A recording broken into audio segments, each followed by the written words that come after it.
right, and we're back for another episode of the Lakers Fast Break podcast. It's Gerald Glassford coming right back at you here from Lakers Fast Break, Pop Culture Cosmos, Inside Sports Fantasy Football, and Game Source. We truly appreciate everyone out there that listens to all of our shows. And if you can, please give us a 5-star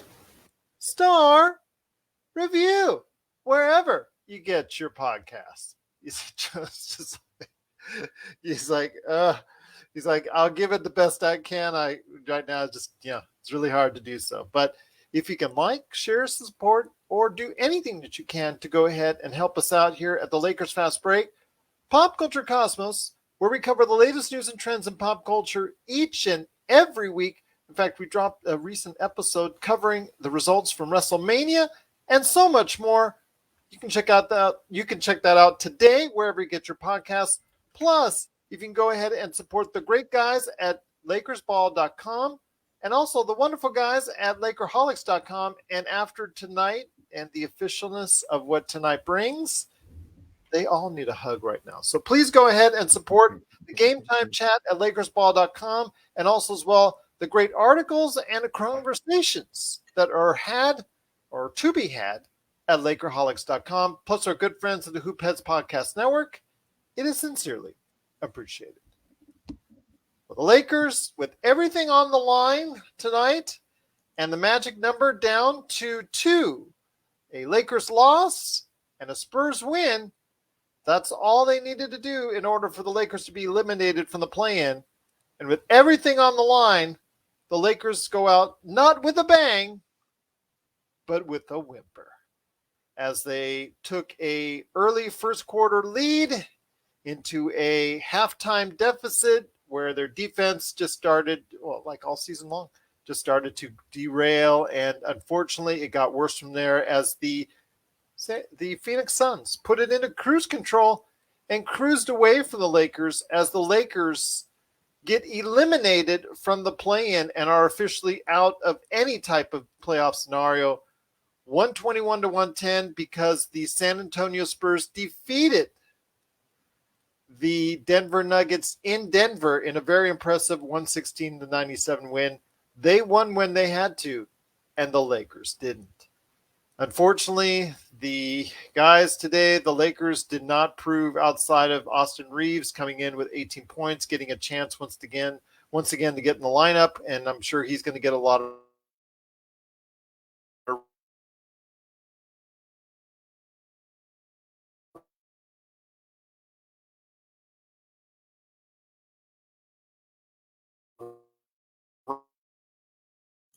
run.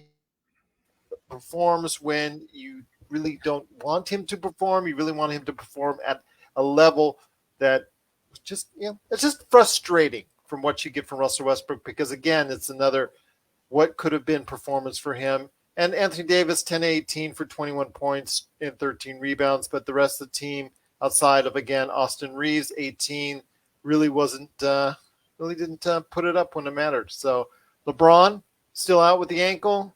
We needed him to show up today, and unfortunately he didn't do it. But the Lakers once again lose and are officially eliminated from the playoffs and play-in tournament, 121-110. And here today to talk about the game are two great guests indeed. First up is a guy who was already here by the end of the bell when it comes to the end of the season. He is a good man. There you go, right there for you. If you get a chance, please go ahead and support him today as Ox1947 is LakersBall.com. And before I get you on, Joe, I want to give a big shout out to Lakers248 on Facebook, who gave us a lot of love in the past couple hours as far as posting some of the stuff that we've done over the past couple weeks. So they've posted that on their Facebook page, and they've gotten a lot of responses for that. And of course, a big shout out to our YouTube audience, who have done a great job, to not only watching us, but supporting us, throwing out great comments back and forth. Joe and I are answering them. I know there's a lot of more things to be said and done here over the course of the next few weeks as far as an epitaph on the Lakers season. But Joe, I'll start it off with you, my friend. Well, it ended the way it was all year. They played like the gutless team that they are. Westbrook gave you 28 in almost a meaningless game at this point. which is what he's been known for. Yeah. That's where he is. He is the greatest empty stat player in the history of the NBA, at least from my eyes. I've never seen a more useless 28 and 13 stat line in any game. It doesn't really matter tonight or during this season. It is what it is. Worse than that is the defense. The defense was pretty consistent all year in being dreadful. Never really having any cohesiveness. It just amazes me today. Crowder is one of those irritants that if it was the 90s or the 80s would have been clothesline well before it had gotten to this point with him. And the fact that he was getting wide open shots nonstop the entire game was, again, only fitting to the mental capacity of playing defense that the Lakers have had all year. I don't even know what I would say if I was an owner or anyone in management or a coach. I just don't. How do you not ask these men, where are your cojones? Do you have any pride? Do you care? Well, LeBron is obviously getting a lot of heat right now. I'll talk about the heat and the apology from Kareem later on when we cover Winning Time episode 5. But LeBron is getting a lot of heat out there for not playing any of these crucial games because of the ankle injury. Your thoughts on that? Okay. First of all, if he plays, they're going to say he's trying to win the scoring title. If he doesn't play, then he's giving up on his team. So America needs to get an idea of exactly which one they want. You can't have both. Preferably, I'm always going to give credit to those who play because we're used to, or at least I know I am, I'm used to players trying to play every game. You might be eliminated from the playoffs, but you're still LeBron James. And there are 3 other games where people are going to pay their hard-earned money to watch you play, and that might be the only time they ever see LeBron James play live. So I'm critical of LeBron James, and it's usually not going to be from a basketball standpoint on the court. And in this case, that's not fair. That is not fair, and it's contradictory. If he plays, he's trying to win the scoring title. If he doesn't play, he gave up on his team. The reality is this team has been dreadful ever since we blew that last lead against Oklahoma City back in November. So it's been like that. We know because we've been watching the games. We watch every game. We know what's going on, and what's been consistent from that moment until now is that this team never plays team defense for 48 minutes. They barely play for 36 minutes. They have their offense, but then again, every team has offense. They haven't held a team under 100 since February 2nd. Do you guys have any idea how long that is? February 2nd. That is just that's mind-boggling to me. How they have just been in a defensive coached team, a coach who's made his career off that particular set to be that dreadful. And you can't use the Anthony Davis excuse because we were still number 1 last year with him being injured. Defense is about want. It's about pride. It's about putting in the effort. And there's some young guys here, guys. This is not, I'm not going to buy in, Carmelo Anthony, Okay, well, what happens when Carmelo's not playing? Why do they still play the same way? And there's some young guys on this team that are on that court. You have guys like THT.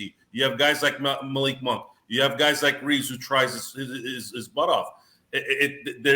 There's a massive disconnect that has never really been figured out all season.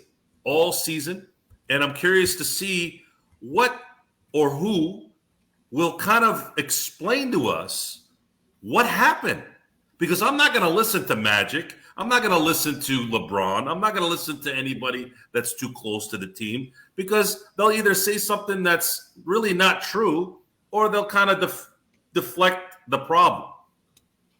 We don't know. Something happened to this team, and we don't know what happened. What did the guys from Space Jam back in '95 take their ability away out of nowhere, and we didn't know? Like, it doesn't make any sense how an NBA team with talent could play this dreadful, unless it's just something emotionally would just kept being created over the year. Then everybody just said, we quit, we're done. It's nuts. It's crazy. I don't know. I want to know. I want to know what happened. And no one's asking them.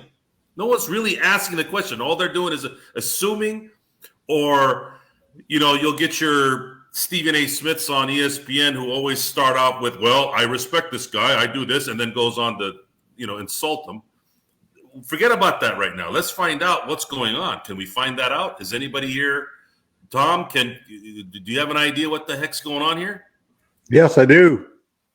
All right. Well, I think it all begins. Well, hold on. Let me prep you. Let me give, because remember, I plug your articles too. So hold on. Okay. Again, you got to go ahead and check out his great articles today at Lakerholics.com. It's Joe gets you started. I know. It is LakerTom at LakerTom on Twitter. Please go ahead and check out his Twitter because he had something very interesting that was kind of eye-opening that I have questions with. But it is LakerTom.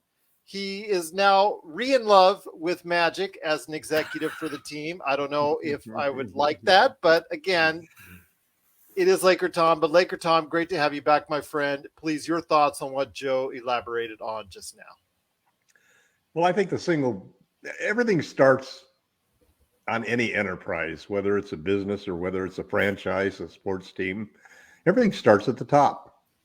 It's the ownership that has a vision for what kind of team they're going to do, what their goals are, how they're going to approach marketing, how they're going to approach the kinds of players that they're going to look for, the kind of coaches that they're going to hire.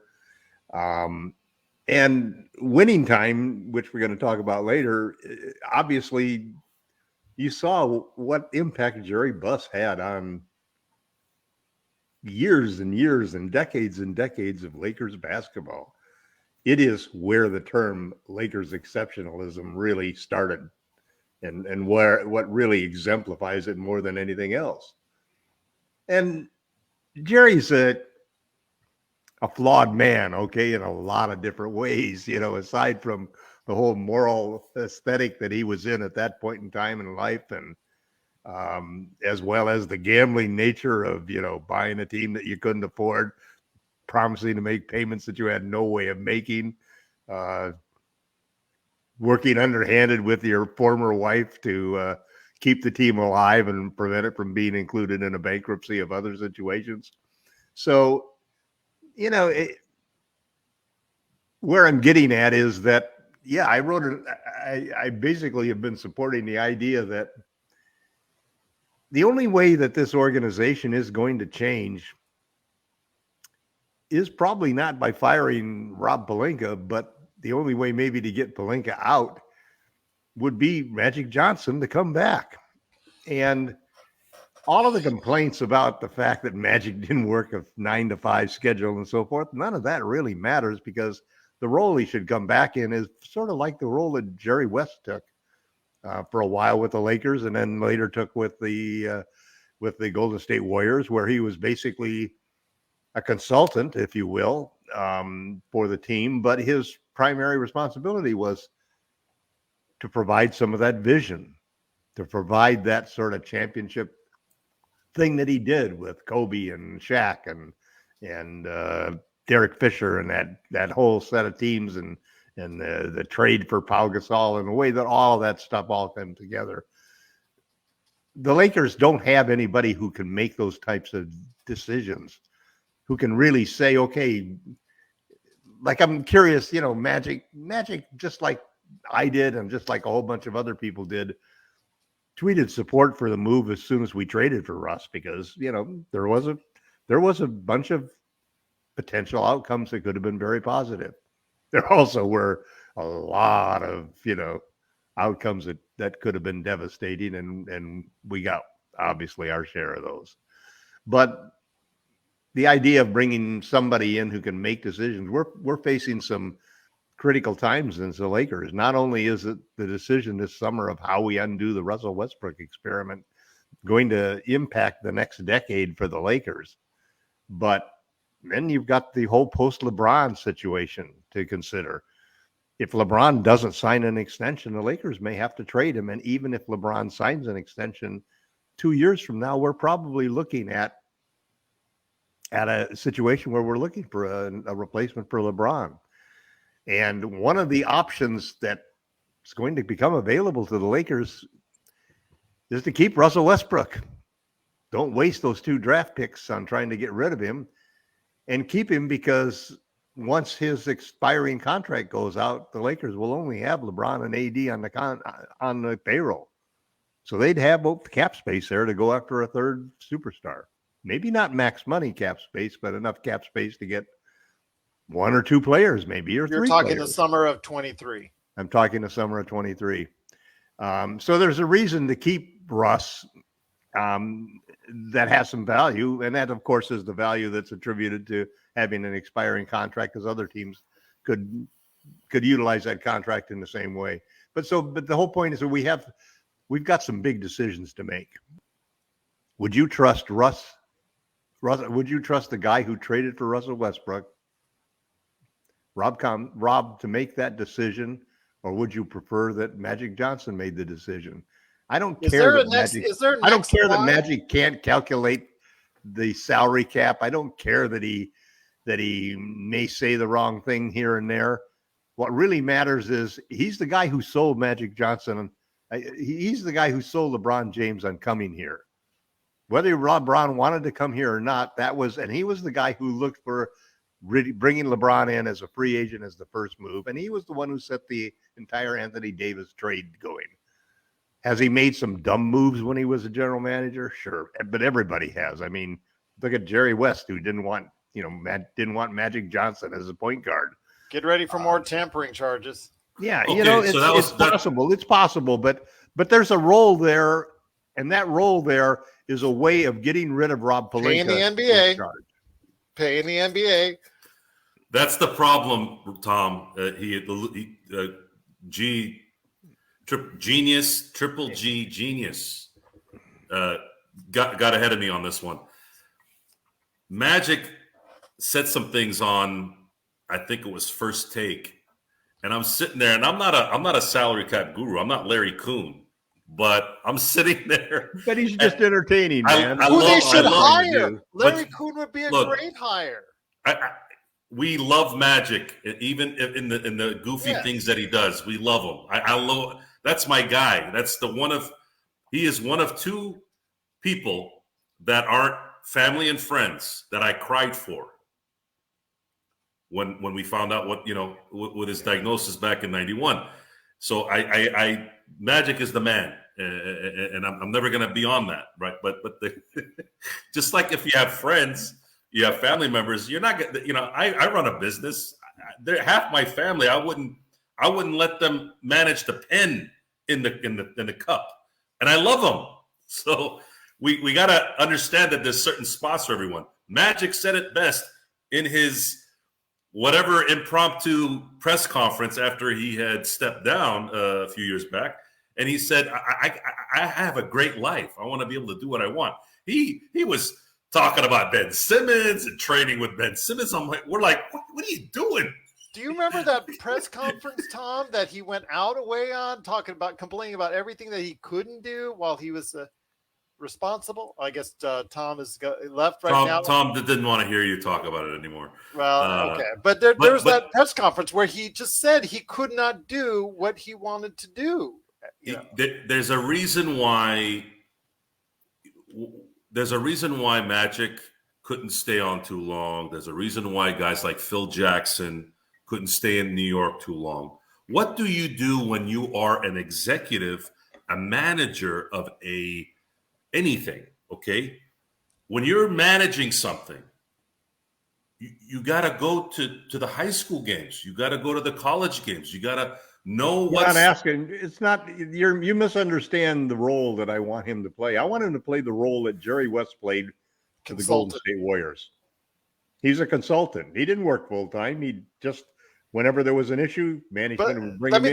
Let me throw this at you, Tom. Let's say you hire him as a consultant, but you actually again get rid of Rob Pelinka and you just make a complete change over the front office. Well, you have to hire somebody. You have to hire somebody to do the Rob Pelinka job. Well, I understand. Well, that's what I'm getting at. So you hire in. Let's say you bring in a Preston. You had Ryan West. Why didn't you bring him in? Preston. Let's say you promote one of the bus kids. Or Sam. Let's say you bring in Sam Presti. I'm not the bus kids. The bus kids, I don't think would be able to go ahead and be able to do the job that you need to have done right. You need a NBA experienced GM to overhaul this franchise. And let's say like Rob Pelinka. I mean, Sam Presti's name has been thrown out through the covers, but let's say I don't think they're going to get Sam Presti. But let's just use him. He's going to come in. Do you think he wants to go ahead and be in an environment where the Rambuses and Magic Johnson are both whispering in the same ears that you're trying to go ahead and get across to the organization?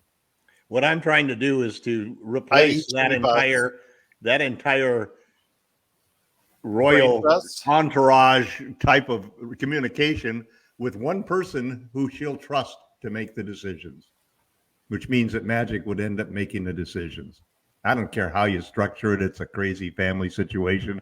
It's a crazy court that they have of people involving Linda and Kurt Rambis being part of the decision-making and Magic Johnson being part of the decision-making. I'm saying that take advantage of Magic's lighting the bonfire underneath Rob Pelinka right now. And there's the one way we can change the Lakers front office, because I mean, this is the question I'd really ask both of you. Would you rather have Rob Pelinka making these big decisions coming up? Or would you rather have decisions? And think about it. Magic is going to, the big decisions, if that was the only thing and Magic didn't have to waste a whole lot of time doing things, his gut instincts are going to be so much better and so much more on the mark than I think Rob Pelinka's are going to be.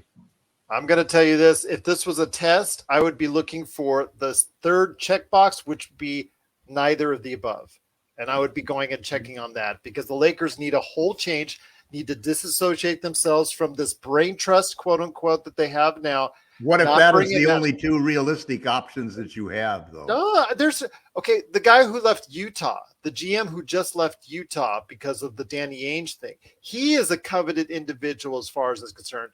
Sam Presti, if you really want to have a relationship, does he have a relationship with Jeannie Buss? That's, again, these are people that are in I know you don't like that, but that's the reality. Every article you read, every expert you talk to says it's always got to be associated with they're not going to do a wide search and hire somebody who doesn't have a personal relationship with somebody who's in their inner circle. Then we're going to continue to be in the mess that we're in. The Lakers need to make a decision. But that's the whole point. I'm saying that there is an option that is better than Rob Pelinka. It's not the greatest. It's not Masai Ujiri. I mean, I'd love to get somebody like him. Oh my gosh, he would be incredible. Absolutely. Terrific. He's too temperamental. I don't think he'd work in LA. No, he would work. But the thing is, he's got a fat extension from Toronto. He's too temperamental for that job. The problem is that this is a unique situation. You got to have some sort of Laker blood in you somewhere, or they ain't going to hire you. You got to know somebody. Tom is right, by the way, because I remember 20 years ago, I called the Laker office and asked, what's the likelihood of me getting a job? And they're all, well, we like to hire from within. That was 20 years ago. Frank Vogel wasn't within, and look at him.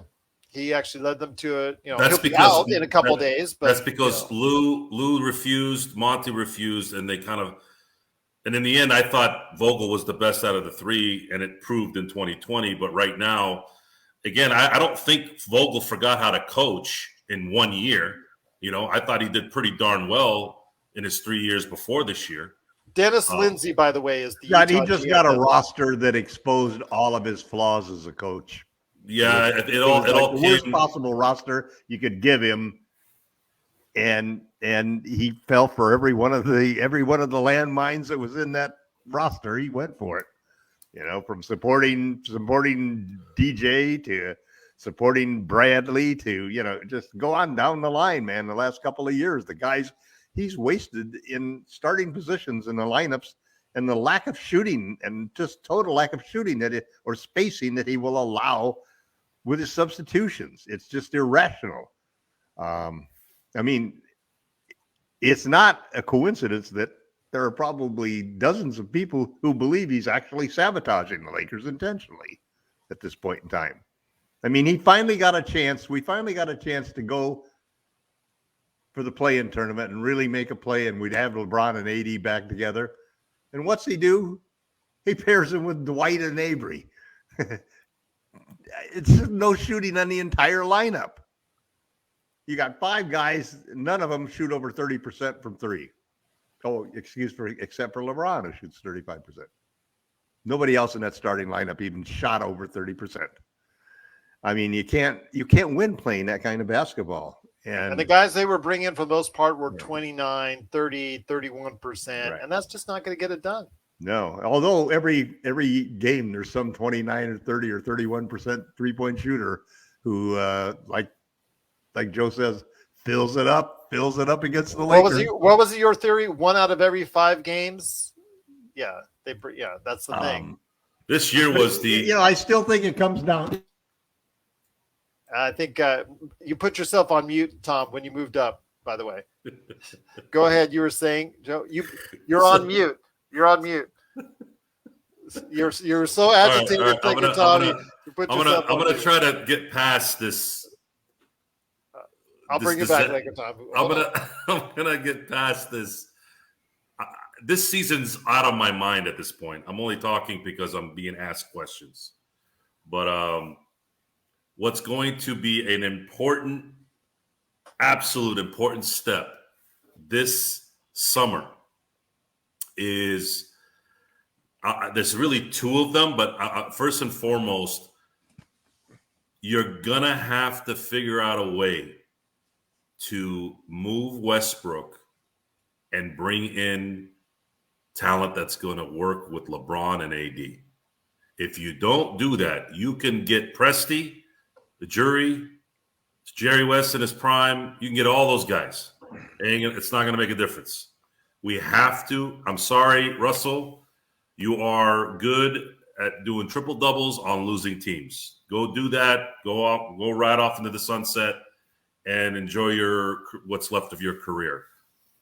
That needs to be the first thing that they figure out. If they don't figure that out and Russell Westbrook is back next year, they might not have as worse a season like this, but they are not winning a championship next year. And at this point, with LeBron signing an extension, not signing an extension, it becomes a worthless situation for everyone. LeBron's legacy is intact. He's a Hall of Famer. He's the greatest player of his generation. His era, I should say. However, he's still not above Jordan. He has something to play for besides the fact that he's going to pass Kareem. So if he's not contending for a title, not getting to the second round, then this becomes a worthless proposition, worthless execution, whatever you want to call it.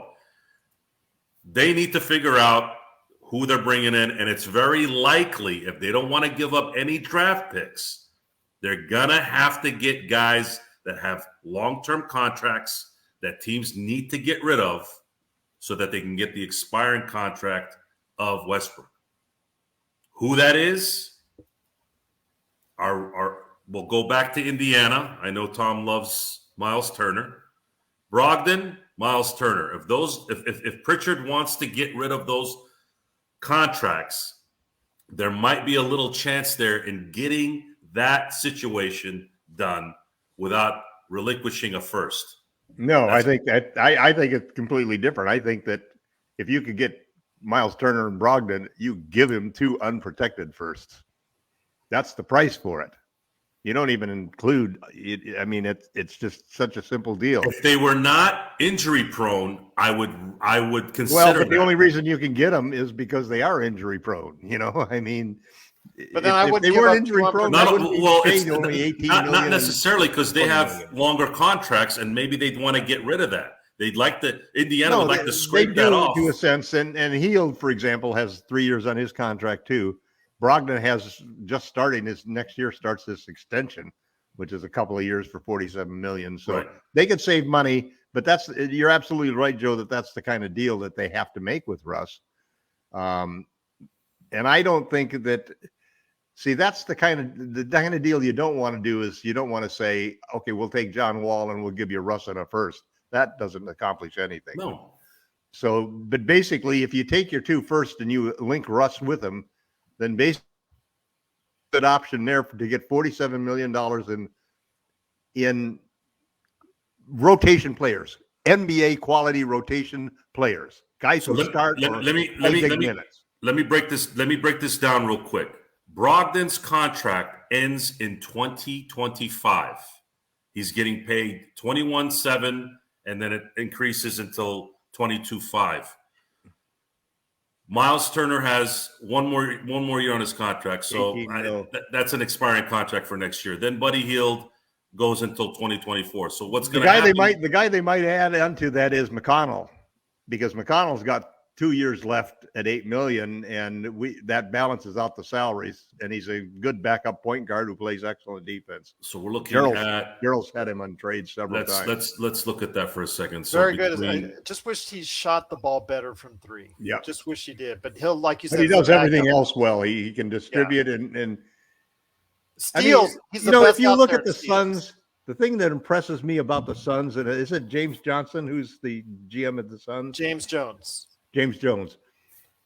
That's a team that's really built position by position. Remember the guy who James Jones? I mean, a lot of people thought when you look at the job that LeBron's did position by position, and we eat up all of the money with LeBron, AD, and then Russ. But when you look at the job that he's done, he's got a center. He needed a 3-and-D wing guy. He got him. They drafted Mikal Bridges, who could be a defensive player of the traded year. from Philadelphia. Cam Payne is like the best backup point guard you can find in the league. Cam Johnson all of a sudden can't miss a shot. They just right on down the line, the starting lineup and the first reserve for each one of the positions is beautifully done. And the Lakers just have to realize. Will Rob Pelinka realize that? Can I get this $47 million and get 3 guys that make that money? McConnell all can play, McConnell, you said it, Tom. McConnell, Brogdon, and Turner, right, is almost right at 47 million, if not a little over, right? And so you give them 2 picks and you make them unprotected. Now you got a shooter. James. Then you got a center who can shoot. Yep. Hopefully he stays healthy. And then Brogdon, you pray that he can what we were hoping for, the backup point guard, the bigs, whatever. He can play that role. The only thing is, we are risking injury-prone players with injury-prone players together next year. Russ, his great availability is almost a negative. Yeah. I mean, seriously, it's like. But you can't get angry next year if they're all injured. That's why I'm protecting. But there is this scenario. There is this scenario that we won't get anybody to bite on any of these deals. I think they'll want to pick for Russ, and we won't give them a pick for Russ. You're talking about what the Lakers will do is they'll decide to waste another year of LeBron's career in order to maximize the last year of his career by having $30 million in cap space for free agents. There's no choice. There's no choice at this point. You have to make that deal. And again, Pritchard hates the Lakers just as much as Pop does, right? So the only way this works is if Pritchard values the fact that he's getting rid of massive contracts that are deep. But there are 4 or 5 teams that sort of fall in that same category, because the Knicks are in the same situation. All of a sudden, you may find that that they really want to move the 4 years left on Julius Randle's contract. I wouldn't take that. Wouldn't take that. So Julius Randle is exactly what we don't Be need. tempted to take it. We see. Here's the thing: when I'm looking at the Indiana thing, just like you said, Turner is a need, right, at center. Brogdon is a need, someone who actually can shoot, can control the ball, and it's got a team concept. They're big guys too. We want the size, right? And then McConnell's a shooter. So you're in terms of value and what you need on a LeBron-run team with a AD who doesn't want to play the 5. Now you have the guy that's playing the 5. That's you know what? You know where you play AD? You play AD at the 3, because you don't want LeBron running around chasing the 3s. No, and if AD is healthy, I'm okay with that. And AD's dream is to play the 3, man. That's what he said. I'm not going to argue that one. If he could, we watched him. We watched him at 2020 guards. He can guard anybody when he's healthy and engaged. That's why the Indiana deal, you give Indiana everything. I think Gerald likes that idea. I just saw his eyes go, yeah. I am protecting those deals. I'm protecting those first-round picks, unprotected completely. No, I would not do that. You give them because if you get those guys to go with, I mean, just those 3 players added to LeBron and AD in place of Russ is a dramatic difference in the quality of the team.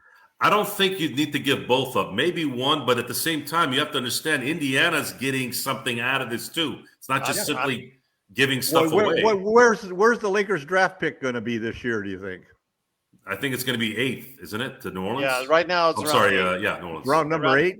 I think it's going to 8 to New Orleans. These are 2 unprotected post-LeBron James draft picks for a team that just finished 8th. I would protect them. I would not unprotect them. I would not unprotect them. That's and the Lakers have been good drafting, so you're probably right.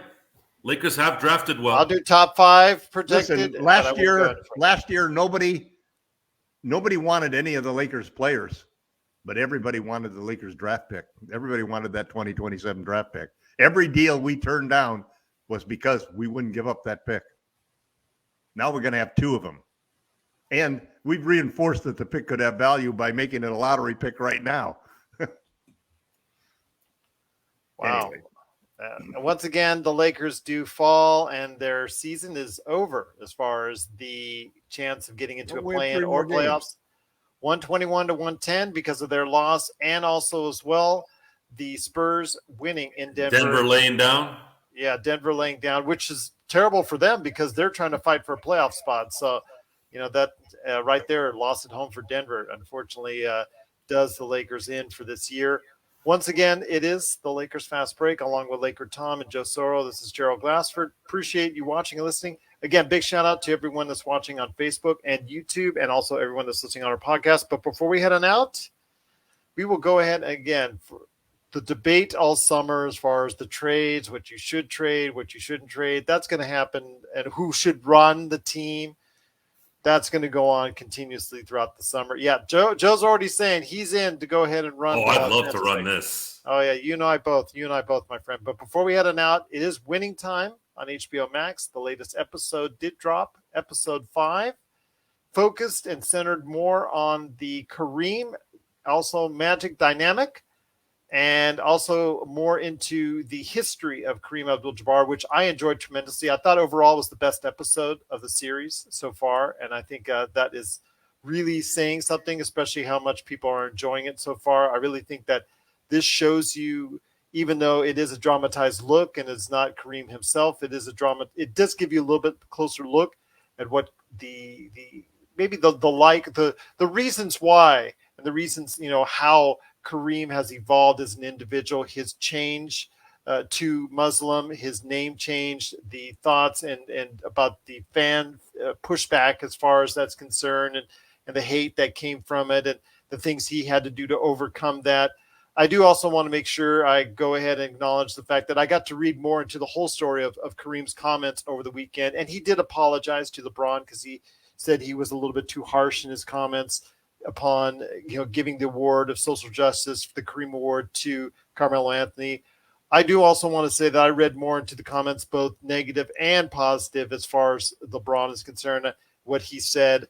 I do think that some of the things that he said were very warranted, but I'll leave it for everybody's interpretation on what I think that is. But I do want to say that Kareem, is a vital part of this community as far as what he brings, as far as his energy and what he brings, his thoughts out there on society as a whole. So Kareem was a major part of this episode, and I really like the fact that they focused quite a bit on him. Solomon Hughes, who's playing the role of Kareem, did an outstanding job.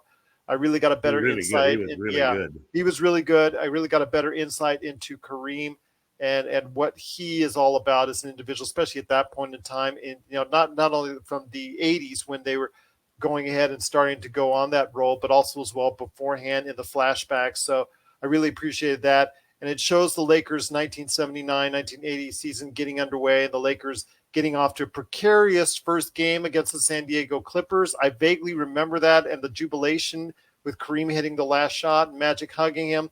I also like the fact that they made sure to go ahead and put Jelly Bean Bryant on the court and also showcase that a 1-year-old Kobe Bryant was actually, or supposedly, in the crowd at that time. They tried to put him there. Nobody knows for sure if he was there or not. So that's one of the things they kind of tweaked for entertainment purposes. They kind of tweaked a lot of other things in there as well. They also showcased John C. Reilly, again, as Jerry Buss, trying to go ahead and build the image of the Lakers with the Lakers Club, trying to finalize that, getting the frustrations out there, plus also the frustrations of, as we indicated, the fact that he doesn't even have control of the Lakers at that point in time because he had to give up control to his ex-wife in order to avoid bankruptcy, which you'll be hearing more about in the next episode because they gave hints to it already, and his frustrations as far as it's concerned, but also his frustrations boiling over into a melding of what became the Showtime with the Laker girls. It also shows Paula Abdul becoming the lead choreographer of the Lakers girls. It didn't actually work out like that. She did try out over what I think 700. The article said 700 girls tried out for the Lakers girls, and she originally got the position at that time, one of the Lakers girls. So, and then she became the lead choreographer later on. They kind of tweaked it for story purposes. The other thing they kind of tweaked for story purposes was at the very end of the episode was Coach Jack McKinney, after leading the Lakers to a strong start and things looking up for the team, unfortunately having the terrible bike accident, which happened in real life, which caused him brain injuries and things of that nature, where caused him to actually eventually be fired and let go by the Lakers. He tried to get back in the league. He did coach again in the league, I believe, for Indiana, only for about 3 or 4 years before he was let go there. And then, according to his daughter, succumbed to the injuries of his brain damage around 2017, 2018. If the stories, what I read was true, she indicated that his impending death in 2017, 2018 was in regards to that as well. So it was very fascinating seeing that. They kind of tweaked it. It was a bike accident, as per true, but it was actually him trying to go at a stop sign, trying to brake. The brakes on his son's bike actually had already broken, so he flipped over it. He did this time. It just had him going down the street and braking for no apparent reason, and then having the accident. So they kind of tweaked that. But overall, again, it was a great episode. I think it is the best of the bunch, especially because of what you see as far as Kareem's, trying to finding himself and seeking the Muslim faith in order to do so. But Laker Tom, I'm going to start with you. Winning Time episode 5. For me, like I said, this series so far, I've taken it with a grain of salt. The lampooning, the creative changes that they've made. Some of the performances have been really, really good. Some of the performances have been okay. But this show on this series, this episode really clicked for me, and I'm looking forward. I'm really, really looking forward to go ahead and seeing it now for the rest of the way. What I loved about it is the kid that played Kareem, Solomon Hughes. Yeah, he's actually a PhD, just to let you know. He was terrific, though, because absolutely if there was anybody on the team who was really hard to envision somebody else portraying and yet really did a terrific job on it, it's Kareem, because he's just such an enigma of a person. You can't help but feel that the fact that LeBron is getting close to breaking his record. That's a record he's very proud of. And it's a whole different era that he made those points that he made when they went 3-pointers and so forth. So there's, and so Not you like he was saw gonna actually, elements of that personality of Kareem's. but not like from he was going to Solomon actually Hughes' shoot as performance. many 3-pointers. He was not going to actually start shooting. Yeah, but listen, I mean, anybody who's played a lot of interracial basketball has run into a lot of guys like Kareem in that movie, guys who would not look at you. You basically, your job was just to pass them the ball. Don't do anything funny, buddy. And, and really hard ass guys. He looked at the transition and the explanation of the background of Kareem as to why he might have all of a sudden taken a different look at this young buck who came in here and wanted to play a different way, and to me, the whole point was that they showed was beautiful was that Magic said, I'm going to get you baskets in ways you never got them before. And he did that. And that was the big difference of the whole thing. That's how he really sold it. He didn't sell him with an argument. He sold him by getting him the ball, by getting him buckets in ways that he never did before. So that Kareem could obviously see that, hey man, there is something to playing this particular style and we can win doing that. Yeah. Well, again, it was very impressive as far as the episode is concerned. I really enjoyed it. Had nothing but great things to say about it. Solomon Hughes was terrific in the role. And again, it allows me to appreciate Kareem in a whole different way.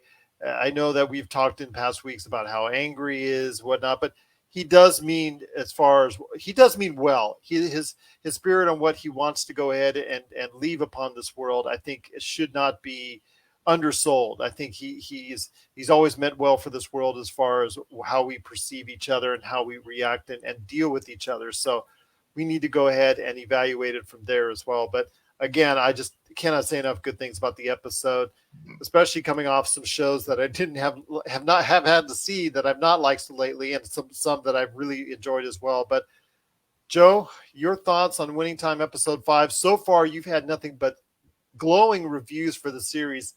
How was episode 5 for you? I was when he went to the mosque. Sorry. And to see DOC playing the Imam. Yeah. That was, I thought that was kind of cool. Because I heard the voice and then I'm like, why does that sound familiar? And then I looked, I'm like, oh, it's DOC. And he did really well. Whomever did the casting, the guy that's playing Kareem-Magic, Michael Cooper, yes. Obviously Norm's boy. I mean, you would think these guys were from Juilliard. Yeah, Norm Nixon's son's always good there. I mean, they're whoever did the casting for this show, and I'll get to John C. Reilly in a second because he did some things that, oh man, I almost thought I was looking in the mirror. I just think whoever did the casting deserves 2 Emmys for this. I'm amazed at not only the fact that these guys look a lot like who they're portraying, but they have become these people. Forget about the extravagant. And they can play basketball. I mean, I want to hear more about. I want to hear obviously more about it after the show's over because I don't want to have any spoilers happen. Right? I usually try to avoid any pre or post type stuff because I don't want anything. I want to see the show, then I'll watch that stuff later. But I really want to. I would really like to know who did the casting for this because I think they need to get they massively pay increase and Emmys and all that because I think a lot of it is that. And then John C. Reilly playing Jerry Buss. I just that scene when he said, "Why isn't this flush?" You know, I have done that, not to a bar, but the way he got angry. Hopefully not to a person. No, well, no, nothing like that. You notice he hesitated, Tom, when he said that. I'll tell you that story after we get off air. There was an incident. I didn't hit anybody, but it was loud.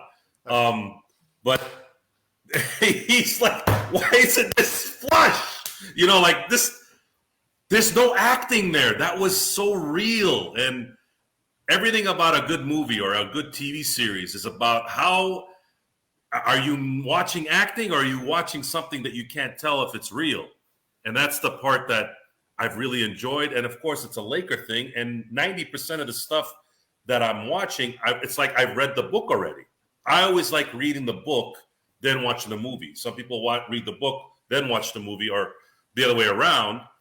I like to know the details, and then obviously you're going to find out more. What they're going to have to leave off on the show, because you can't put a book in a movie typically. 2 hours, 3 hours is enough. The book is Showtime with Jeff Pearlman, and I've actually gone ahead and plugged it, and the link is available on that episodes I've interviewed with Jeff Pearlman at. But yeah, Jeff Pearlman's Showtime. He's actually done the media rounds since my conversation with him, and I'm very happy for his success, and hopefully that people will start to get interested in that older book of his called Showtime, which this series is based off of.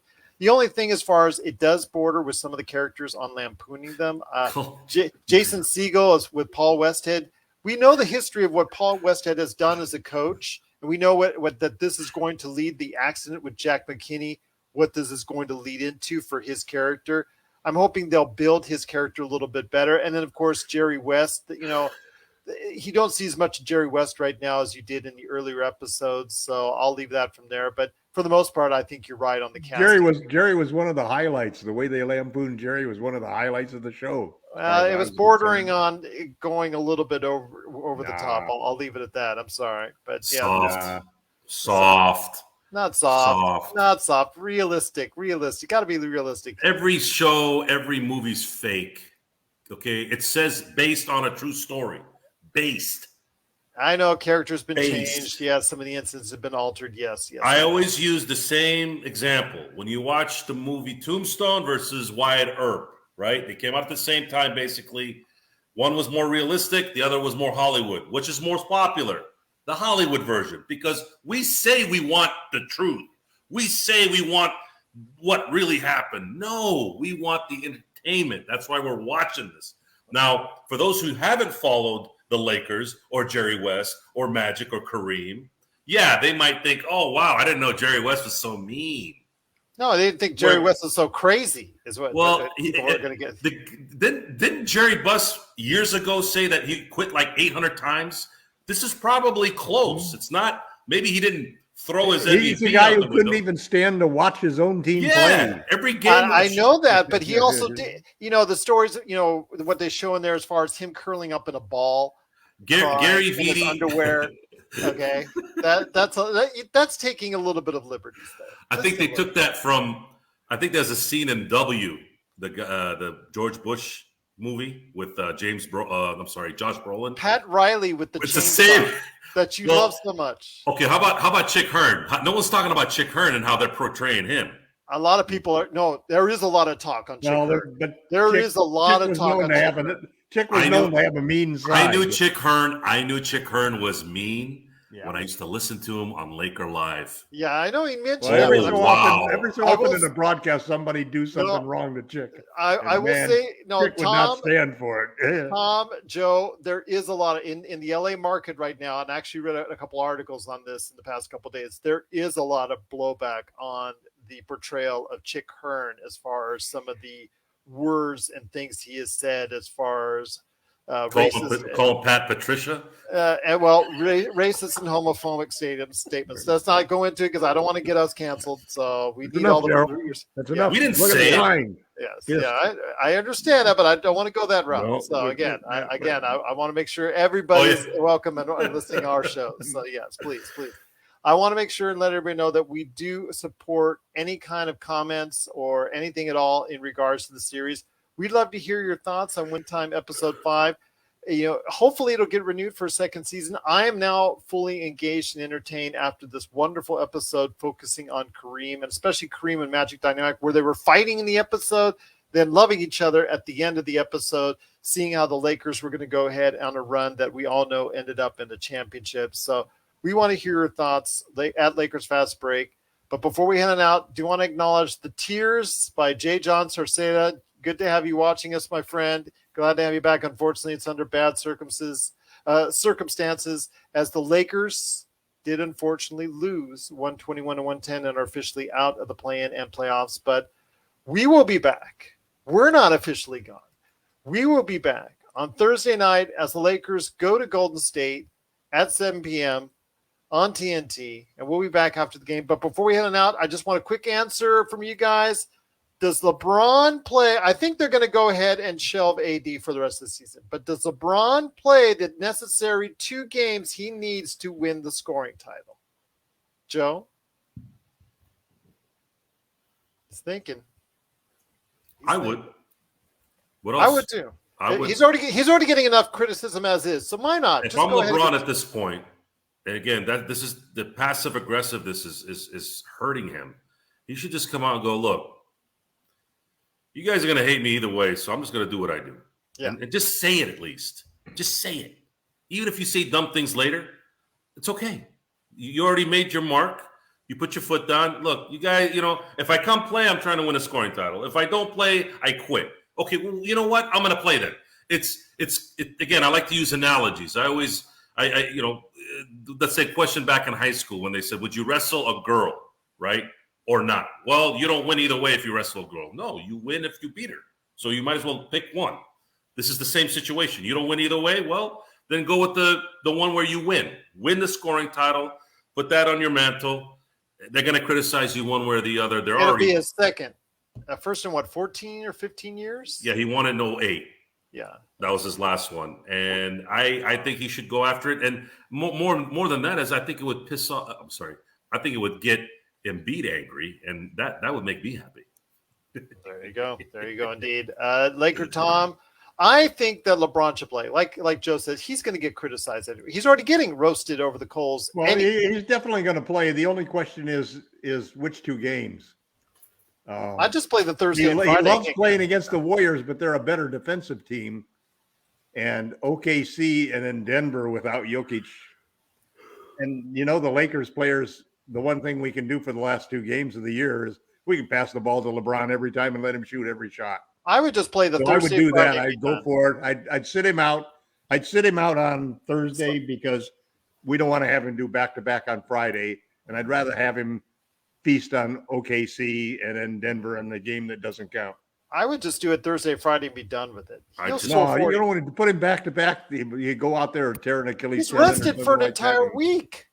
And guys will have to have half the medical stuff. That is a good point. What if he tears something up? That would be disastrous. That would end the Lakers season. Oh man, a torn Achilles.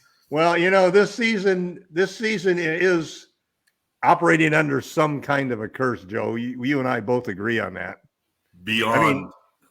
How can a LeBron James team have this record, 31-48 or whatever the hell a record is? And it took him 19 years to play with someone he couldn't play with. The guy played with everyone. He played with Kyrie Irving, for God's sakes, and he won a title with him. Who would have ever thought this would happen? I didn't think so. That's why. And honestly, when you look at the talent of the players on the on this team, and then you look at all of the injuries and everything else, it still doesn't add up to be that we should be this bad. There's something else going on. I mean, it's like something that you can't explain. I want to know. I really want to know. What is it? What happened? You remember in 2011 what happened towards the end there with Shannon Brown and Pau Gasol? There was some extracurricular activities going on behind the scenes. Well, you at least heard something. Anybody who's been on a team can understand how the chemistry can all of a sudden become toxic. I mean, for guys that are this, I guess, incapable of running a team, they sure know how to keep secrets pretty well. I don't know what's going on here. What happened?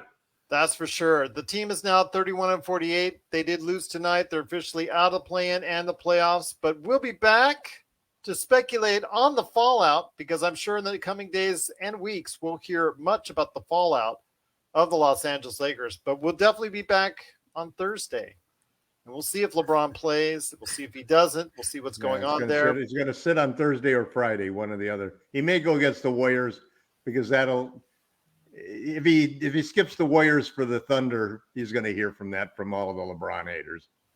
We'll see what happens indeed. But again, check us out on Thursday night after the Warriors game.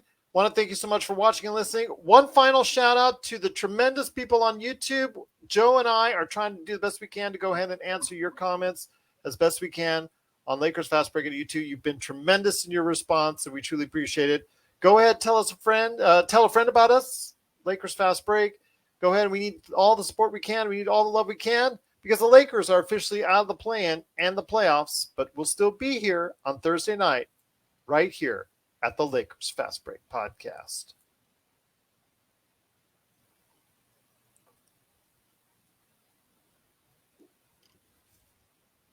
One, two, three,